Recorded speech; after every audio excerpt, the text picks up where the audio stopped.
نحمده صل على رسوله الكريم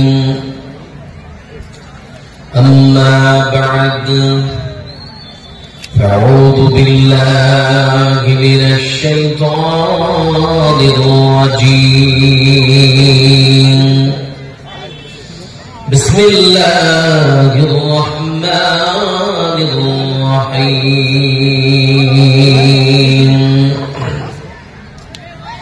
لو تنالوا البر حتى تنفقوا مما تحبون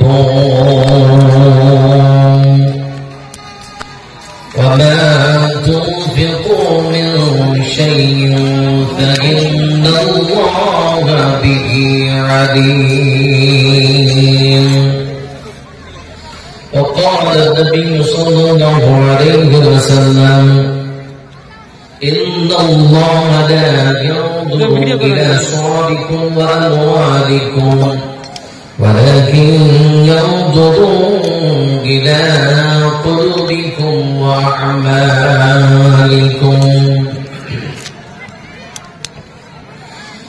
আদরে আদরে প্রভু ডাকি গজমানি শোনো আমার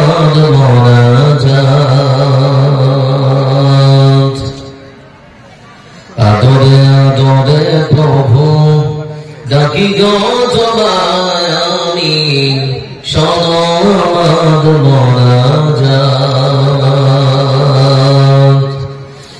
কত যে করেছি ভুল আমিও জানতে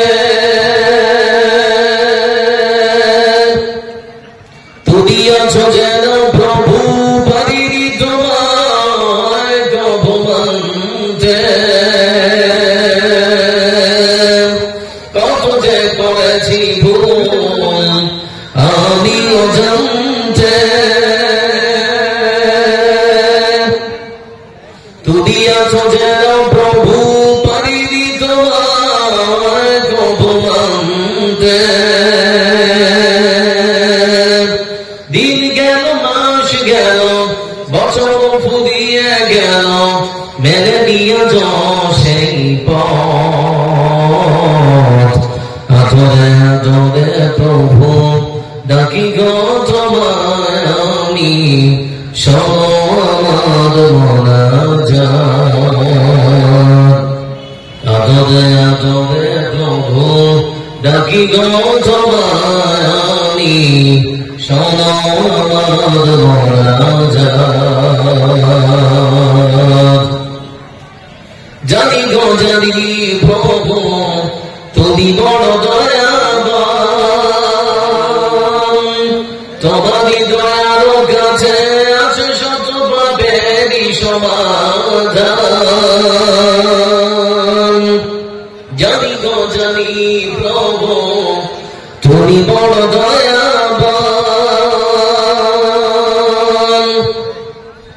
তোমারই দয়ার কাছে আছে শত পাপেরই সমাধান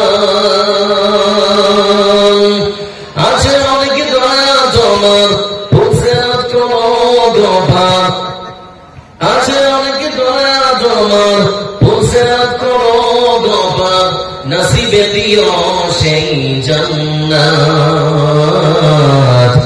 আদরে আদরে প্রভু ডাকি গো তোমায় আমি শোনো মোনাজাত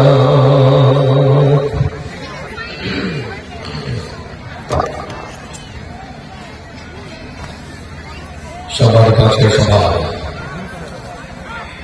শ্রদ্ধেয় সভাপতি সাহেব আমন্ত্রিত আজকের জলসার বিজ্ঞাপিত বক্তব্য অত এলাকা ব্যক্তি পর্যন্ত কাকা জেলার সমবয়স্ক ভাইরা একই প্যান্ডেলের বসে বসা বলেরা আজকে আজকে জলসা জাতি ধর্ম বর্ণ দল মত নির্বিশেষে যারা এসেছে আসছে রাজপথ যারা চলে গেছেন আপনাদের সকলকে জানানোর পক্ষ থেকে আন্তরিক শুভেচ্ছা প্রীতি ও অভিনন্দন দাতা প্রশংসা সেই মহান আল্লাহ রাব্বুল আলামিনের জন্য যারা হাতে রয়েছে যারা দেশে সূর্য পূর্ব দিকে ওঠে পশ্চিমে অস্ত যায় যে মহান আল্লাহ রাব্বুল আলামিন বিশ্ববন্ধ থেকে সৃষ্টি করে ছেলেদের বড় অসংখ্য অবদান দেওয়ার মধ্যে সারা পৃথিবীকে সুন্দর করে সাজিয়ে সৃষ্টিজীবের জীবন রক্ষা করেছেন যে মহান সত্তা আল্লাহ রাব্বুল আলামিন।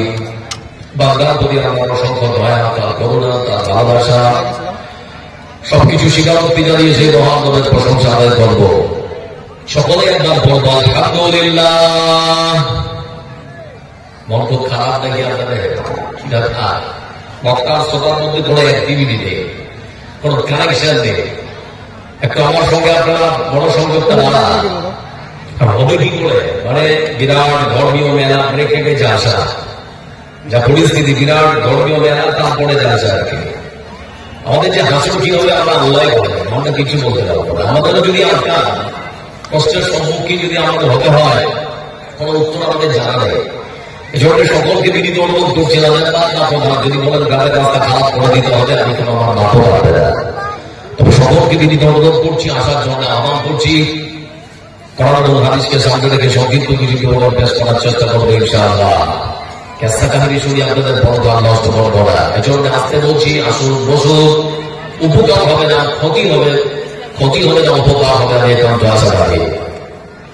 আরেকটা জিনিস মনে হচ্ছে যারা আসছে না তারা সব মাসুম বেগুনা, ওদের কোনো গুনাই নেই, সেজন্য ওরা মানে বিন্দাস ঘুরছে আর কি। আমরা যে কোনো গুনাগার আমরা সব বসে আছি, ওরা জানাতে সার্টিফিকেট অলরেডি পেয়ে গেছে, ওরা মরলেই জানাতে যাবে আর কি, সেজন্য তারা বেলায় ঘুরছে। পাচ্ছে তো একটা কন্ট্রোল করতে পারছেন না। আমার মাদ্রাসায় গাছা 20 থেকে 22,000 লোকের সমাগম, একটা চায়ের দোকান পর্যন্ত বসে না। কি করে করি আমরা?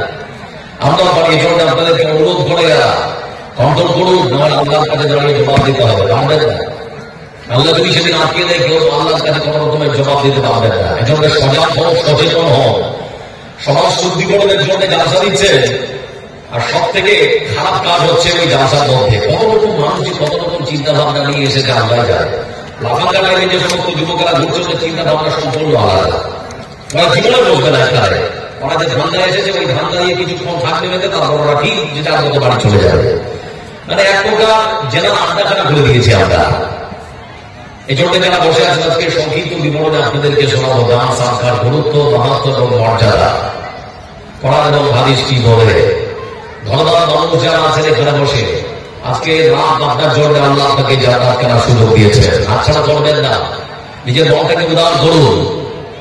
যারা বসে আছেন আমি আপনাদের সাথে একটু করে কথা বলবো, আমার সঙ্গে উত্তর দেবেন। কথা প্রশ্ন করবো, প্রশ্নের উত্তর দেওয়ার চেষ্টা করবেন। যারা বসে আছেন প্রশ্ন করছি, আপনাদের যদি জিজ্ঞেস করি শিক্ষা কি, তাহলে আপনারা সবাই সমস্যা বলবেন শিক্ষা হচ্ছে জাতির মেরুদণ্ড, তাই তো নাকি? কিন্তু বর্তমান সমাজের দিকে তাকান, তাহলে পরে দেখবেন শিক্ষা মনে হচ্ছে যেন জাতির জন্য মহা ক্যান্সার। সব শিক্ষা মানুষের জন্য কখনো উপকার হতে পারে না। এজন্য রাসূল বলেছেন, আল্লাহুম্মা ইন্নী আউযু বিকা মিন ইলমিন লা ইয়ানফা। হে আল্লাহ, তুমি আমাকে সেই শিক্ষা দিও না যে শিক্ষা আমার ক্ষতি করে উপকার করে না। হে আল্লাহ, তুমি আমাকে সেই শিক্ষা দিও না যে শিক্ষা আমার ক্ষতি করে উপকার করে না। তার মানে জানতে হবে শিক্ষা মানুষের ক্ষতিও করে। যে শিক্ষা আমাকে সপ্তাহের উপরে দাড়ি কাটতে শিখিয়েছে একবার, সে শিক্ষা আমার ক্ষতি করেছে, উপকার করে।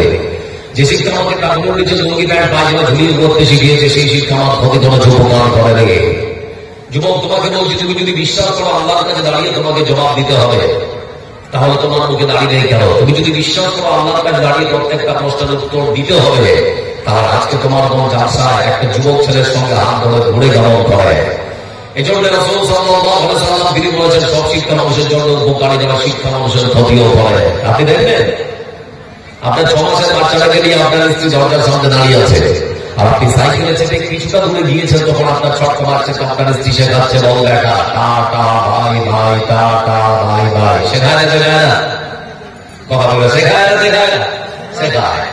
বসে যারা আছেন আপনারা আমাকে বলুন, সালাম শেখাতে গিয়ে গুনাহ হবে? তাহলে টাটা ভাই ভাই শেখাচ্ছেন কেন? সিদ্ধান্ত পরিবর্তন করুন। আপনার বাচ্চাকে টাটা ভাই ভাই বড় সালামে শিক্ষা দিন, না হলে বড় হলে আপনাকে আপনার বাচ্চা বৃদ্ধাশ্রমে পাঠাবে। কথাগুলোকে বললেন বলুন। আমার ছোট বাচ্চা 8 থেকে 10 বছর বয়স, সকালবেলা টিউশনে যাচ্ছে, সাইকেলে চেপেছে, কিছুটা দূরে গিয়ে একটা ইটের সামনের জায়গাটা লেগে মুখ থুবড়ে পড়ে গেছে।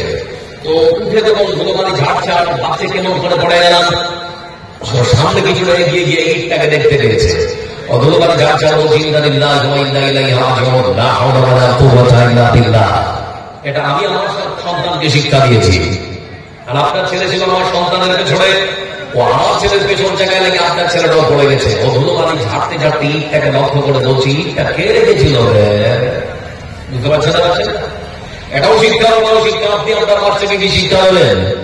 সিদ্ধান্ত আপনাকে নিতে হবে। মনে রাখবেন একটা কথা বন্ধু আমার, আমি অহরহ বলি, ঘুমিয়েছেন ঘুম ভাঙলে সকাল, না ভাঙলে সকাল। কে কখন চলে যাবো বলতে পারবো না। কতজন আসলো, কতজন চলে গেল। নিজের প্রস্তুতিটা ঠিক মতো গ্রহণ করুন। আমাদের পশ্চিমবাংলার সুরের ঝঙ্কার, আমরা যাকে বলতাম আমার শ্রদ্ধা আমাদের বড় ভাই কারিগর শিব চলে গেছে। আমাদের হঠাৎ তার চোখের মনি কলিজার শেখ মাহমুদ বাড়ি তিনিও চলে গেছে। আমাদের কাছ থেকে বিদায় নিয়েছেন একজন তাবড় বক্তা আব্দুল্লাহ বিন ইদ্রিস। আমাদের কাছ থেকে বিদায় নিয়েছেন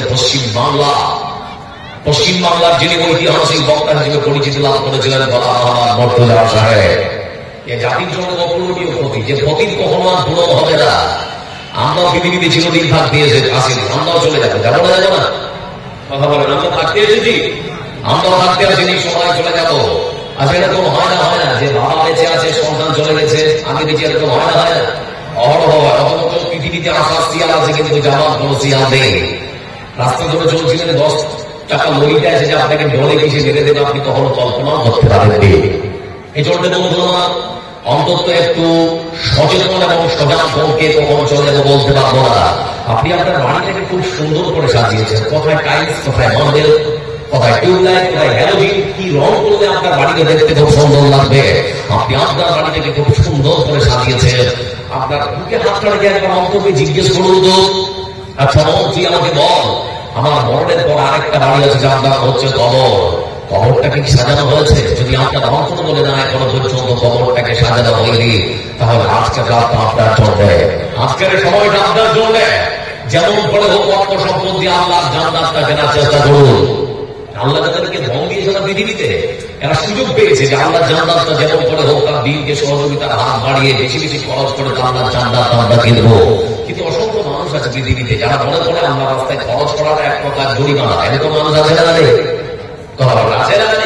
আছে। আর যদি পৃথিবীর মুক্ত হজরত মুহাম্মদ রাদিয়াল্লাহু তাআলা তিনি বেঁচে থাকবেন, যে ধর্মের মানুষেরা গরিবের হক আদায় করে না, ফসলের ঠিক মতো অসর এবং যাকাত দেয় না, তাদেরকে পিটিয়ে পৃথিবীর মুখ থেকে তিনি এক প্রকার পিটিয়ে আদায় করতেন। কিন্তু সেরকম তো মানুষ আজকে সমাজের মধ্যে আমরা লক্ষ্য করি না, সেজন্য আমরা সুযোগ পেয়েছি। এই অর্থ সম্পদ আসরের ময়দানে আপনাদের জাহান্নামে যাওয়ার কারণ হয়, যাদের জন্য সতর্ক করছি। বন্ধুরা, আমরা মনে করি যে অর্থ সম্পদ বেশি হলে মনে হয় মানুষ খুব সুখী হয়, মানুষ কোটিপতি হলে মানুষ খুব সুখে থাকে। এটা আপনার ভুল ধারণা। আপনাকে পাল্টানোর জন্য আপনাকে অনুরোধ করছি। আপনারা জানেন হয়তো আমাদের পশ্চিমবাংলার হরিশ্চন্দ্র ফুলের একজন নাম করা বক্তব্যের লাইনের একজন বক্তা, আমরা 3 ফুট বক্তা, কেউ 2.5 ফুট বলে, নাম শুনেছেন না? শোনেননি? মনিরুদ্দিন ভাইয়ার, তিনি আমাকে বলতেন, আব্দুল জব্বার এবার বাংলে 25,000, খালি বর্ডারটা টপকানো তাহলে পার রাইড 50,000। এক রাত্রি যদি হয় 50,000, তাহলে মাসে কত? মাসে যদি অত হয় তাহলে বছরে কত? আপনি হিসেব করুন, ক্যালকুলেট করুন, ভালো হয়। সেই মানুষটা দক্ষিণবঙ্গের কোন একটা জেলায় যাত্রা করতে গিয়ে হঠাৎ করে অসুস্থ হয়, ব্রেন হেমারে পিজিতে নিয়ে যাওয়া হলো। সুস্থ ঠিক মতো হলো না, ডাক্তার বলল কথা বন্ধ করতে হবে। আবার যদি আপনি যাত্রার ফিল্ডে এসেছেন তাহলে এবার স্ট্রোক করলে আপনি আর পৃথিবীতে বেঁচে থাকতে পারবেন না। সে মানুষটা লক্ষ্য করে দেখলাম এত টাকা মালিক, কিন্তু মাত্র 2 মাস যাওয়ার পরে মোবাইলের মধ্যে একটা ভিডিও আপলোড করা বলছে, আমার বন্ধুরা যে যারা আমাকে সত্যি ভালোবাসেন, আমি টাকা জমা দিতে পারছি না চিকিৎসার জন্য, যে যার মতো করে আমাকে একটু হলেও সাহায্য করুন। মাত্র 2 মাস, এত টাকা কোথায় গেল? এত টাকা কোথায় গেল? এই জন্য বন্ধুরা যারা বসে আছে আজকে সংক্ষিপ্ত বিবরণে আপনাদেরকে শোনাতে চেয়েছি তারা সরকার গুরুত্ব, মহত্ব এবং মর্যাদা সম্পর্কে কোরআন এবং হাদিস কি বলে। যারা আল্লাহর রাস্তায় খরচ করে আর বদলা পাওয়া যাবে না, যাবে না? কথা বলে যাবে না, যাবে না? বিশ্বাস রেখে দান করবেন, তাহলে দান করে কোনো তুল্য লাভ হয় না। যদি মনে করেন এটা দান করবো আর পৃথিবীকে আমার খুব নাম লাভ হবে, তাহলে বলে এই দান করেও আপনি জাহান্নামে যাবেন, জান্নাতে কখনো যেতে পারবেন না। ইচ্ছা করুন বদলা আল্লাহর কাছে দেবো। উত্তম বদলা দেওয়ার মালিক যিনি, তিনি কে? কথা বলুন, যিনি কে? তাহলে এর বদলা আমরা পাবো না, পাবো না? যারা দান করে তাদেরকে আল্লাহ ভালোবাসেন না, বাসেন না? আল্লাহ করে বলুন ইনশাআল্লাহ। আমরা আমাদের অর্থ সম্পদ থেকে আল্লাহ জান্নাতটা কেনার চেষ্টা করবো। মহান সন্তান আল্লাহ রাব্বুল আলামিন তিনি বলেন, মাসালুল্লাযীনা ইউনফিকুনা আমওয়ালাহুম ফী সাবিলিল্লাহ فآتت 7 سنابل في كل سنبلة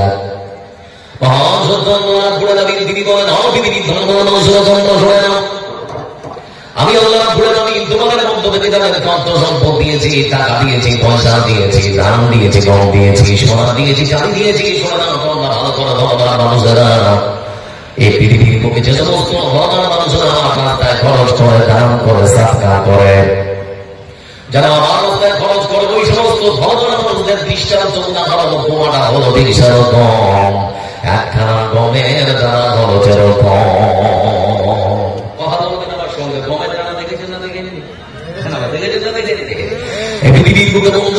অনেক শস্য বীজ ধান ছিল, সরিষা ছিল, অনেক শস্য বীজ বন্ধু আমার, কিন্তু তিনি অন্যতম শস্য বীজের কথা তিনি বলেন যে আল্লাহ তিনি বলছেন আমার রাস্তায় যারা খরচ করে আমার দিনকে সহযোগিতা করার জন্য তাদের দৃষ্টান্ত উদাহরণটা হলো ঠিক সেরকম একখানা গমের দানা হলো সেরকম। যে সমস্ত কৃষকেরা বন্ধু যারা গম চাষ করে লক্ষ্য করে দেখবেন সুন্দর করে মাটিটাকে গম করে হাল চাষ করা হয়, তারপর পরে সুন্দর করে যখন গমের বীজগুলোকে ছিটিয়ে দেওয়া হয়, কিছুদিন পরে লক্ষ্য করে দেখবেন এক একটা গাছ থেকে 5টা, 7টা, 10টা, 12টা পর্যন্ত গাছ হয় না? একটা গম থেকে দেখবেন 5টা, 7টা, মানে অনেকগুলো হয়ে গেছে। কথা বলে বলতে চাচ্ছি শোনে দাও, যারা আমার রাস্তায় খরচ করেন ওদের দৃষ্টান্তটা সেই জন্য আমি বললাম একটা ঘরের দাঁড়া নতুন আল্লাহ তিনি বলেছেন কোন একজন কৃষক সুন্দর করে একটা ঘরের দাঁড়া ছিটিয়ে দিয়েছে। আর আমি আল্লাহ রাব্বুল আলামিন একখানা ঘরের দাঁড়া থেকে আমি আল্লাহ রাব্বুল আলামিন 7খানা বন্ধু আমার গাছ তৈরি করে দিয়েছি। আর এক একটা গাছে আমি আল্লাহ রাব্বুল আলামিন 100টা করে দাঁড়া দিয়েছি। একটা শুধুমাত্র দাঁড়া থেকে 7টা গাছ, আমার একটা গাছে 100 করে দাঁড়া, তাহলে পরে 7টা গাছে কত হয়? কথা বলেন। আমার বন্ধুরা 700 দাঁড়া দিয়ে দিয়েছেন। 500 আল্লাহ রাব্বুল আলামিন তিনি বলেছেন বান্দা ভালো করে শুনে নাও, আমি আল্লাহ রাব্বুল আলামিন যদি চাই তাহলে পরে একটা থেকে 7টা, আমার 7টা থেকে 700টা কিংবা কারো বেশি দাঁড়া আমি আমার বান্দাকে দিতে পারি। অনুরূপ আমার কোন বান্দা যাদেরকে আমি আল্লাহ রাব্বুল আলামিন ধন দিয়েছি, ধন দিয়েছি, ওই সমস্ত বান্দারা তারা যদি মনে করেন পড়ে রাখি আমার কাছে তো বেশি নেই, আমি তোমার রাস্তায় 1 টাকা দান করবো, তার কাছে যদি 1 টাকা থাকে আমার রাস্তায় আমার ভালোবাসার জন্য যদি সে 1 টাকা খরচ করে থাকে তাহলে পরে শোনা দাও, আমি আল্লাহ রাব্বুল আলামিন তার 1 টাকাকে বাড়িয়ে 7 টাকা নাকি আমার আমি আল্লাহ রাব্বুল আলামিন যদি চাই তাহলে পরে আমার বান্দাকে 7 টাকা থেকে 700 টাকা কিংবা তারও বেশি দিকে দিতে পারি।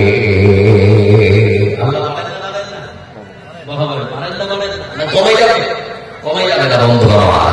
লক্ষ্য করে দেখুন বন্ধু আমার, এজন্য আমরা সেই সমস্ত আয়াত শুনতে পারি কিন্তু আমলে কখনো পরিণত করতে পারি না বন্ধু আমার। কিন্তু সাহাবারা যখনই শুনেছেন তখন সেটাকে আমলে কেমন করে পরিণত করা যায় তার জন্য তারা প্রতিযোগিতা শুরু করেছেন। তাই তো লক্ষ্য করে দেখলাম রাসূল সাল্লাল্লাহু আলাইহি ওয়াসাল্লাম তিনি যখন পৃথিবীর মুখ থেকে পরলোকগমন করলেন, রাসূলের মৃত্যুর পর হযরত আবু বকর সিদ্দিক রাদিয়াল্লাহু তাআলা আনহু তিনি খলিফা নির্বাচিত হলেন। তার আমল যখন আসলো বন্ধু আমার, দিন যায় রাত যায় এগুলো করতে করতে কয়েকটা মাস কয়েকটা বছর চলে গেল। হঠাৎ করে মানুষের মাঝে দুর্ভিক্ষ দেখা দিয়েছে, মানুষ আর খেতে পারে না, অভাব শুরু হয়ে গেল মানুষের মধ্যে, দুর্ভিক্ষ শুরু হয়ে গেছে, মানুষ খেতে পারে না। এমন সময় দেশের প্রধানমন্ত্রী প্রধান শাসক তিনি মনে মনে চিন্তা করছেন, আমি কেমন করে আমার রাষ্ট্র পরিচালনা করছি যে আমার দেশের মানুষ না খেয়ে রাত কাটাবে। এই চিন্তা করতে হযরত আল্লাহ রাব্বুল আলামিনের কাছে ফরিয়াদ করেছেন, রব্বুল আলামিন সমস্যার সমাধান তুমি ছাড়া কেউ করতে পারে না। হঠাৎ করে সকালবেলা দেখছে যে মদিনায় ঢোকার যে সদর রাস্তাগুলো আছে, মোটা মোটা রাস্তাগুলো, ওই রাস্তা দিয়ে অনেকগুলো উট ঢুকছে আর প্রত্যেকটা উটের দিকে 3টা, 4টা, 5টা, 7টা করে জলের অবস্থা। আমার বন্ধু এই দৃশ্য দেখার পরে তিনি মনের মধ্যে আনন্দ অনুভূত হলেন। কিন্তু বন্ধু আমার সমাজের মধ্যে এমন কিছু মানুষ আছে যারা সুযোগ সন্ধানী হয়, সুযোগ পেলেই তারা গুণফল উঠতে যান। মদিনার মাটিতে কিছু ঠিক তারা মনে মনে চিন্তা করলো বিশাল বড় গমের চালানটা কার হতে পারে। তারা খোঁজ নিয়ে দেখেছে বিশাল বড় গমের চালানটা হলো হযরত ওসমান রাদিয়াল্লাহু তাআলা। তার কাছে গিয়ে যখন বলছে হযরত ওসমান গমের চালানটা বিক্রি করবে, আমরা কিনতে এসেছি, কত টাকা লাভ দেবে ভাই বলো। ব্যবসায়ীরা তখন বলতে শুরু করেছে কত টাকা লাভ দিয়ে দেবে, বলে জন নাই বলো। তারা তখন বলছে 50% লাভ দেবো। বলে এত কম লাভে আমার বিশাল বড় গমের চালান তোমাদের কাছে বিক্রি হবে না, এর থেকে কত টাকা বেশি লাভ দিতে পারবে, তাহলে বলো তোমাদেরকে দেবো, না হলে পরে দিব না। এর থেকে কত বেশি দিতে বলো। তারা তখন বলে 100 টাকা লাভ দিব, 100 টাকা লাভ দিব। হয়তো ওসমান রাদিয়াল্লাহু তাআলা তখন বলতে শুরু করেছে ভাই আমার, এর থেকেও বেশি যদি লাভ দিতে পারো তাহলে পরে বিক্রি হবে, তাহলে পরে বিক্রি হবে না। বলে হুজুর বলেন কি 100 টাকায় 100 টাকা লাভ, 1 টাকায় 2 টাকা লাভ হবে না নাকি? এর থেকে বেশি দিলে তো আমরা কিছু গুণফল করতে পারবো না। হযরত ওসমান রাদিয়াল্লাহু তাআলা তিনি তখন বলেন, ও ভাই আমার, এমন একজন আছে তিনি আমাকে 1 টাকায় 10 টাকা, আমার 10 টাকায় 1 টাকায় 7 টাকা, আমার 7 টাকায় 700 টাকা লাভ দিতে চেয়েছেন। তোমরা যদি 1 টাকায় 10 টাকা লাভ, 10 টাকায় 1000 টাকা লাভ দিতে চাও তাহলে পরে তোমাদের কাছে বিক্রি করবো, আর না হলে পরে যে আমাকে 1 টাকায় 7 টাকা, 7 টাকায় 700 টাকা লাভ দিতে চেয়েছে তার কাছে আমার গমের চালানটা বিক্রি করে দেব।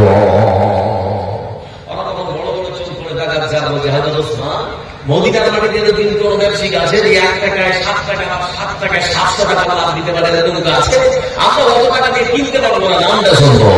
হযরত ওসমান রাদিয়াল্লাহু তাআলা তিনি তখন বলেন, ও ভাই আমার, শুনেন, আমাকে 1 টাকায় 7 টাকা, আমার 7 টাকায় 700 টাকা তিনি লাভ দিতে চেয়েছেন। তিনি আর কেমন বর্ণা কাজ আর যদি সস্তা আল্লাহ রাব্বুল আলামিন, আমি আমার আল্লাহর কাছে আমার বিশাল বড় গমের চালানটা বিক্রি করে দিয়েছি। অতএব যেহেতু আমি আমার আল্লাহর কাছে আমার বিশাল বড় গমের চালানটা বিক্রি করে দিয়েছি, তোমাদের কাছে স্বল্প মূল্যে আমার গমের চালান বিক্রি হবে না, কারণ আমি দুনিয়া চাই না, আমার বড় সম্পত্তি আল্লাহ জান্নাত কারা কিনে নিতে চায়। এটা ছিল সাহাবীদের আমল। আর আমরা খালি ধর্ম জড়ো করতে চাই, আমরা খরচ করতে চাই না।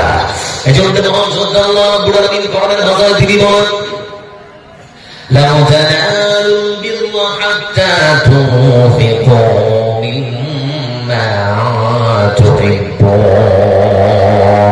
ওয়া মা তুনফিকু মিন শাইইন ফাইন্নাল্লাহা বিহি আলিম। আল্লাহ রাব্বুল আলামিন তিনি কোরআনের ভাষায় সম্মান করেন, ও পৃথিবীর কোন মুসলমানরা শুনে না, ডাঙ্গি ধামকার মানুষেরা শোনে না, তোমরা তোমাদের অর্থ সম্পদ থেকে, টাকা পয়সা থেকে, দান দম থেকে, সরাসরি থেকে যতক্ষণ পর্যন্ত আমার রাস্তায় তোমাদের সব থেকে মূল্যবান, সব থেকে দামি, সব থেকে মহামূল্যবান সম্পদ আমার রাস্তায় যতক্ষণ দান করবে না, ততক্ষণ পর্যন্ত দান করে কেউ তোমরা নেকি পেতে পারো না। আল্লাহ যে আপনাকে অর্থ সম্পদ দিয়েছেন না, আল্লাহ বলছেন সব থেকে দামি সম্পদটা আমার রাস্তায় খরচ করতে হবে। যতক্ষণ পর্যন্ত নিজের গচ্ছিত অর্থ সম্পদের সব থেকে মূল্যবান, সব থেকে দামি সম্পদ আল্লাহ রাস্তায় আল্লাহ বান্দা খরচ করবে না, ততক্ষণ পর্যন্ত আল্লাহর পক্ষ থেকে নেকি পাওয়া যেতে পারে না। যে আয়াতটা অবতীর্ণ হয়েছে, মদিনার মাটিতে কিছু লোক দেখা গেল তারা প্রতিযোগিতা শুরু করলো। তার মধ্য থেকে একজন সাহাবীর নাম হলো বন্ধু আবু তালহা রাদিয়াল্লাহু তাআলা। আবু তালহা রাদিয়াল্লাহু তাআলা তিনি তো রাসূল সাল্লাল্লাহু আলাইহি ওয়াসাল্লামের কাছে যাওয়ার পরে বলতে শুরু করেছেন, হুজুর আপনার কাছে আসলাম জান্নাতটা কেনার জন্য, আমি নাকি শুনেছি জান্নাত কেনার সুযোগ এসেছে, হাত ছাড়া করা যাবে না। বলে কি শুনেছো?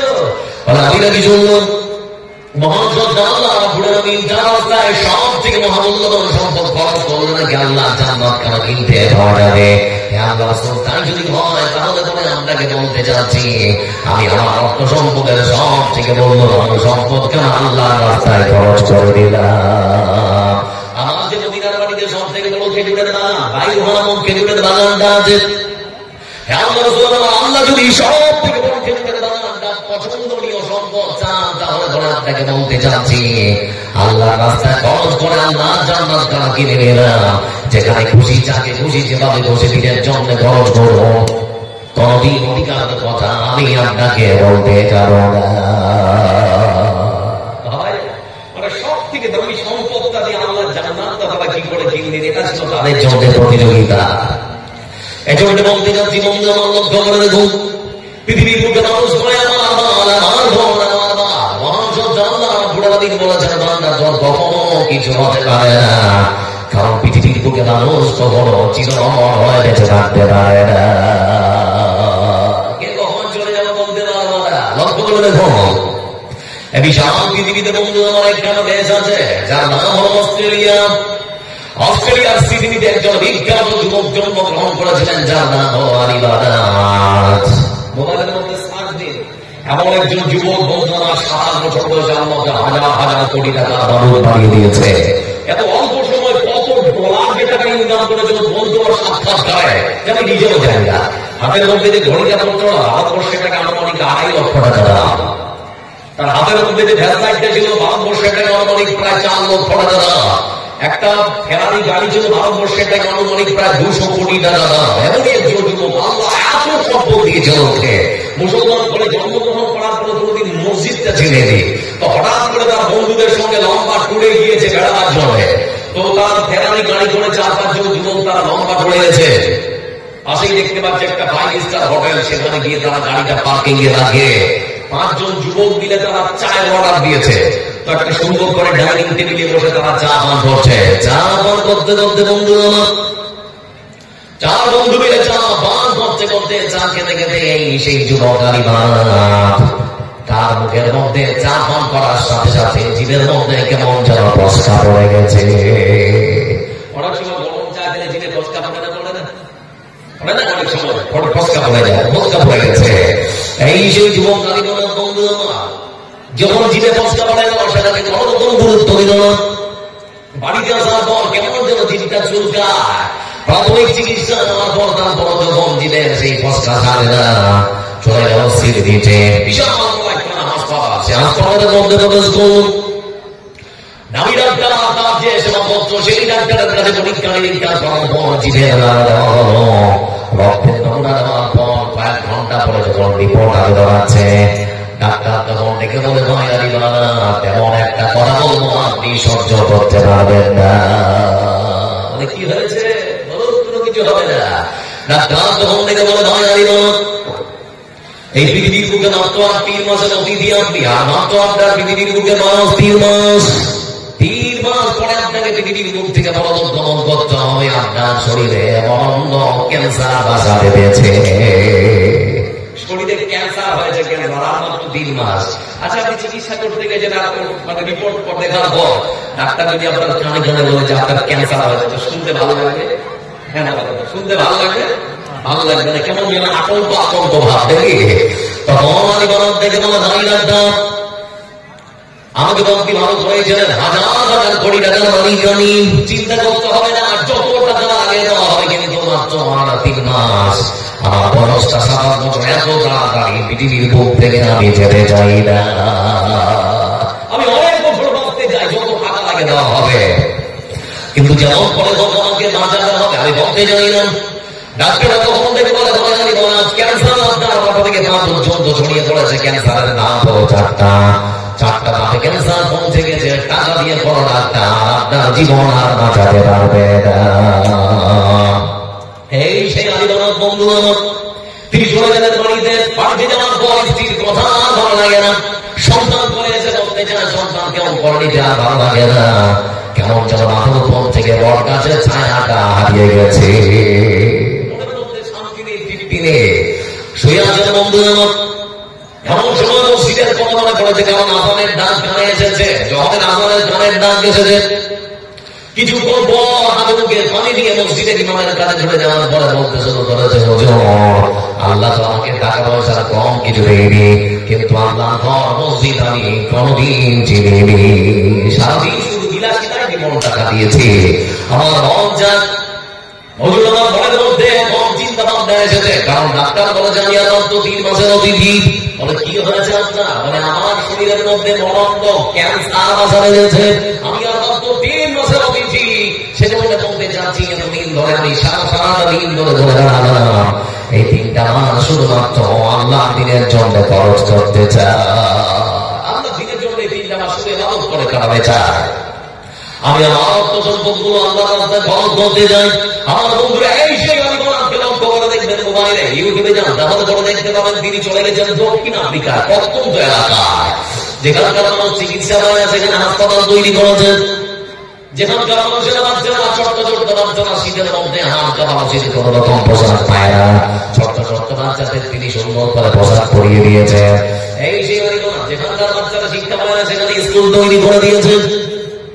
আমার বন্ধুরা এই সেই পৃথিবীর মুখ থেকে যেটা কাজ হয়েছিল বন্ধু আমার মাত্র হচ্ছে 3 মাস। আল্লাহ তার দান সবটাকে সম্ভব করে গ্রহণ করেছে, যে মহান সত্তা আল্লাহ রাব্বুল আলামিন 3 মাসের বদলে তাকে 3 বছর ধরে বাঁচিয়ে রেখেছে। কোন ডাক্তার বলতে পারে না যে কতদিন কে বাঁচবে, তাই না? নাকি আল্লাহ পারে। কে বলেন? আল্লাহ বলে। এই সেই আল্লাহ তিনি যখন মৃত্যুবরণ করছেন, মুখ দিয়ে গল গল করে রক্ত বেরোচ্ছে, ক্যান্সারের রোগী যারা হয় মুখ দিয়ে গল গল করে রক্ত বেরোচ্ছে, আর তিনি করছেন আশহাদু আল্লা ইলাহা ইল্লাল্লাহ ওয়া আন্না মুহাম্মাদার রাসূলুল্লাহ। ভাবতে পারেন শেষ জীবনে এসে তিনি কত সুন্দর করে আল্লাহ দিনের জন্য রক্ত সম্পদকে বিলীন করে দিয়েছেন। আমার বন্ধুরা যারা এখানে বসে আছেন না, আপনাদের কাছ থেকে আপনাদের সব রক্ত সম্পদ আজকে চাইবো না, একটু করে চাইবো, মনটাকে একটু উদার করবো। লক্ষ্য করে দেখুন বন্ধু আমার, এজন্য মহান সত্তা আল্লাহ রাব্বুল আলামিন যিনি রাব্বি বলেছেন, আমি ধান করা মানুষেরা চলে না, তোমরা কি আমার সঙ্গে ব্যবসা করবে?